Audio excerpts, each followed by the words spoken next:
the and remember brother. If you are gifted, No, but you are right. You are right. I just get this for we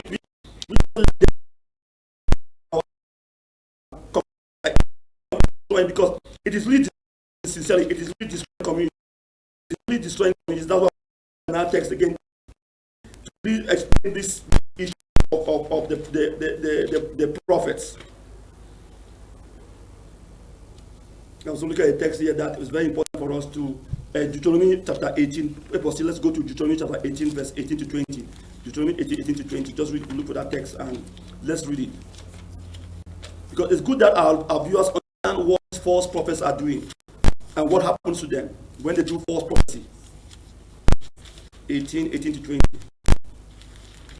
18. Deuteronomy chapter 18, verses 18 to 20. I will rise up for them a prophet like you from among their kindred, and will put my words into the mouth of the prophet. The prophet shall tell them all that I command. I will put my mouth into the true one. I am the one giving you the word. When a true prophet speaks, it is God speaking. It is God's words in him. So the Bible says, I will put my words into you. Yes. Anyone who will not listen to my words, which the prophet speaks in my name, I myself will hold accountable. I myself will hold accountable for it. Yes, God himself. So if you don't preach what God wants, which means that if you deceive, God will hold you accountable. Yes. But if a prophet presumes to speak a word in my name that I have not commanded, or speaks in the name of other gods, that prophet shall die. Very strong words. Very strong words. Very strong words. That prophet shall die. Which means that when we keep, as Apostle was saying about people who are soothsayers, Gambia people, they have become prophets. They are not speaking on behalf of God. They have their message. They have their own gods, and they use those I call them diviners and oracles of fortune. They are not prophets. They are not prophets. They are so. Apostle was talking about there are so many false people like that. They are not prophets, and the Bible is saying that if you do not, you show how grievous when people use God's name in vain. How the consequence is death.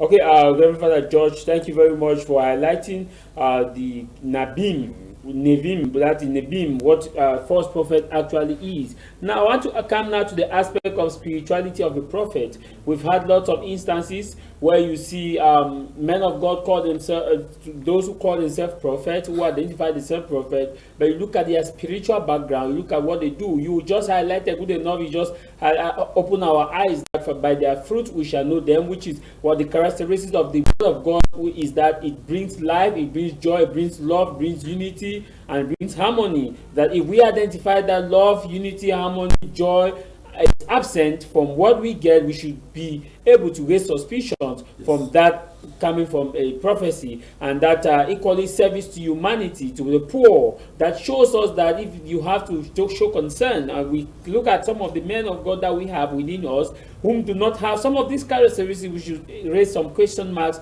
as to whether they are Nebim or Navim. Now, let me come to the aspect of spirituality. What equates the prophet of the life of a prophet? What are the things that equate it in terms of spirituality? Yes, spirituality, Jarvis, is the way you respond to God. Spirituality is a lifestyle. So, what is the lifestyle of a prophet? That's what I was saying. What's the lifestyle of a prophet? The lifestyle of a prophet is the message of God. Okay. It's the message. God's message. It's about, you see, when a prophet would, like Micah or Isaiah or Jeremiah or Elisha, against the prophets of Baal, you see, he stands against them. He talks about his God. He preaches about his God. It's the message. There is no other. The only spirituality of a prophet is God's message, because it's central.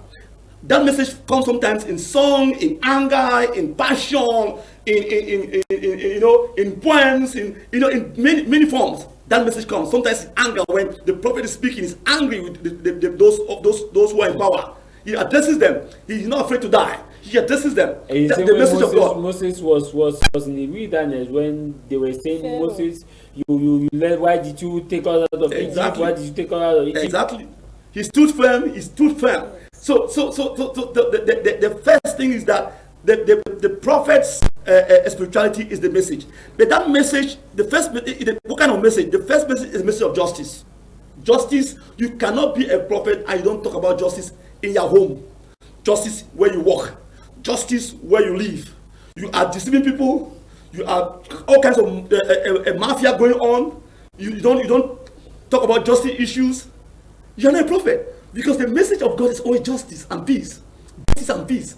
A true prophet will preach. The spirituality is, the message of God is always justice and peace. Any other message is not of God. Deception is not. The second message of God, as we see in the prophet, is truth. A prophet is a truth teller. The easiest way to know, all of us have gone through this job is, imagine sometimes somebody talks to you. They say, now talks to me, can't tell me what now you can't tell me what they do. Now you can't tell me what they do. Those are people whom prophets have talked to them and don't want to accept it. They're in denial. Because you have explained that. Yeah. You tell somebody something, you want to show me, now you want to show me what I go do. And now you can't tell me what I go do. My papa tells me. Yes, now you can't tell me what I do. Which means that they don't want to accept the truth. They refer to some other person. They don't want to accept the truth. So truth tellers, prophets are truth tellers of community. Because Jesus Christ is the way, the truth, and the life. Right. Every time you tell the truth will set you free. The truth will set you free. And anybody who tells the truth, whatever, Christ was always speaking the truth. Always speaking the truth. Look at the case of those priests who brought a woman caught in adultery. And asked that Christ to condemn that woman. What did Christ say? Christ said, is there any of you who have not seen truth? Truth to power, truth. Let he who are not should cast the first. So sometimes we so-called prophets, we put ourselves in the high pedestal of holiness. We say we are righteous, we are up there, and the other people are down there. It's not true. It's not true. It's not true. But Father, we keep ourselves on the high pedestal. Those are not prophets of God. Prophets of God are those who address truth to power, who talk about truth in their homes, in their churches. They tell you, even though you have this money, please, what you are doing is not correct. They should speak truth to power. That is the prophet. The prophet are those who speak the truth. We call them truth tellers.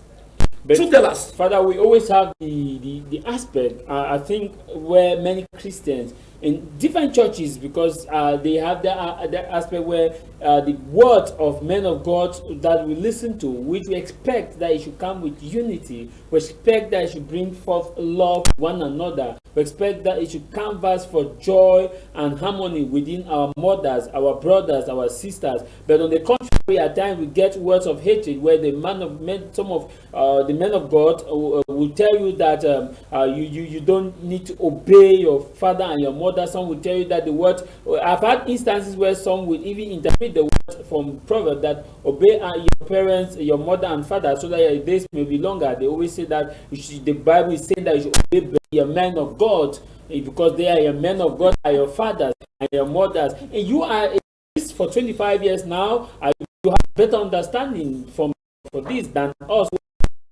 want to throw more light on that. Is the Bible really that obey your father and your mother in the just your father and your mother who is as preachers whom we are supposed to obey higher our mother, that we are supposed to listen to them more than even our biological parents. I'm coming back to this. Is that so-called prophet speaking? Is that if he's speaking justice? Is that justice the kind of justice say that you a justice that needs you to fight your mother? That's wrong. You should be able to identify who is and call that person to justice. Justice is wrong. Please, girl are wrong. That is a mother. Go. When justice are not there, that is not of the prophet. Secondly, when truth is not of God.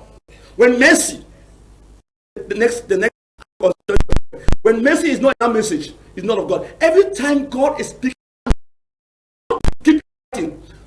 gives a hard message to be convicted.